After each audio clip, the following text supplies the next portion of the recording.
And we're going to switch gears from Coleman and Gonzalo for a little bit, and we're going to focus on the preclinical aspects of cell therapy. And so I am obviously not Michael Boyce. He had an emergency and could not be here at the last minute. And Michael was going to spend 10 minutes wowing you with these graphs and data, these beautiful tumor-killing, images and solid and heme models. And I'm the VP of Marketing, so we're going to tell a little bit more of a story of what it's really like to work with TD2 and some of the things that we take into consideration, just like what you saw in the last talks about the process, the quality, the control. That same rigor applies when you're doing preclinical efficacy studies, and it's really important. So one thing about TD2, we not only do preclinical, we're fully integrated with regulatory and early phase clinical trials. So we really understand, we're not just going to do your study, then good luck. We understand that there's a lot more that you have to think about.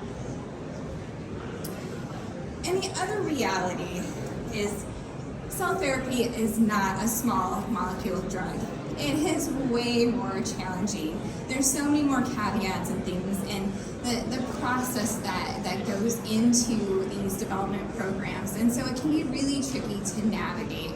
And so that's one of the things that we do is we just set the stage and we ask lots of questions when we work with you. Have you thought about all these different things? What model, what indication? Are you going into a rare cancer?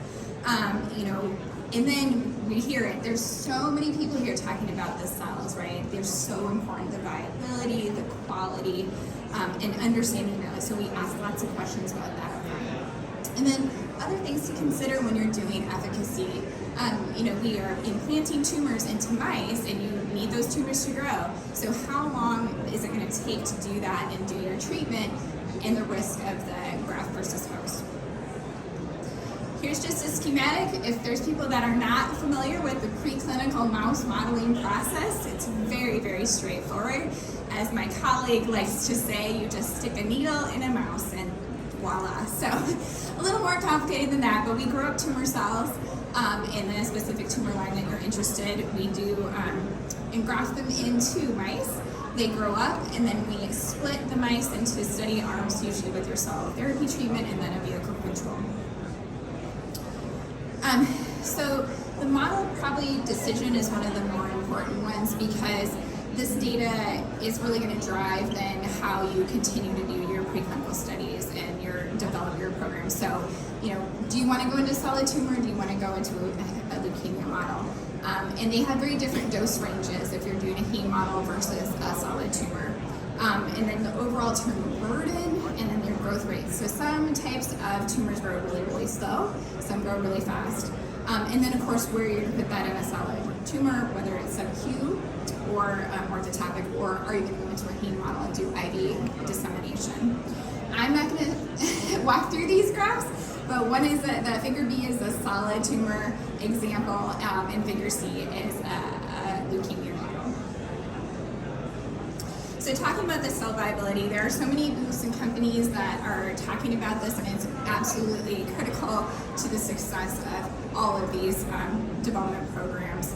And so being able to maintain the viability during your freeze, thaw, and your washing, understanding that you're not, harming those cells, because as you've seen in all the talks, generating the CAR-Ts or whatever cells are really, really critical and expensive and time consuming. And so the best way to make sure that your study is effective and efficient is to pay attention to the cells at all times. So we use fluorescent-based counting versus manual dye. You have much higher accuracy and understand your cells to a greater extent. And then, of course, you want to monitor at all times, make sure they're actually doing the treatment with healthy cells. And then study duration. You've got lots of different options where you're going to go if you're doing orthotopic models, but you want to actually figure out and optimize for the best location in your specific tumor model that you're doing. And then, like I said, balancing that efficacy versus GVHD risk. And then making sure that you're actually in life looking at the CAR-T persistence. So monitoring that, and then deciding up front if you're going to plan on doing a tumor re-challenge. This is TD2's typical cell therapy preclinical efficacy workflow, and it is very different from a lot of the other types of preclinical studies that we do in mice because it's much more collaborative, there's a lot more dialogue, there's a lot more optimizing, because one of the other things about these types of cells and their processing, it is very much an art. And so even though if we get handed a final protocol, we still have to test and make sure that we can actually meet those specifications in our hands. So that's a big part of it. And then once we have that worked out and finalized, then we actually initiate your tumor cell line, and then we acclimate our mice, get them ready for xenografting, and then we go through the actual treatment initiation. And the other thing that's really important is that we feed data back to our clients on a really regular basis, because the faster you get your data and see what's happening in your study, then we can make changes and we can modify and go after different models if we need to. Just to let you know, because you probably have never heard of TD2, but we are a wonderful small CRO that's based in Scottsdale, and we have actually run more than 200 studies. We've been doing this for a very long time. We've done it with a variety of cell types, and so using that experience to help guide you through what you want to do and how you want to get to your next phase faster. So like I said, we're in Scottsdale. We're actually on the Mayo Clinic campus there, so we have a really nice, extensive community of oncologists that we can also come in and have consult with us. We have a large state-of-the-art vivarium, lots of in vitro lab space and DMPK space to run studies. And so I do want to point out that we have helped more than 80 companies at this point transition from being in the preclinical lab into their early phase trials.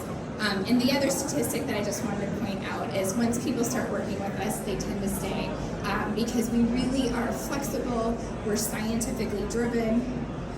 We really do care about everyone's programs because we really do want these therapies to get to market and save lives. So the team really, really believes that. And so we're going to try everything to help your therapy get to the next phase.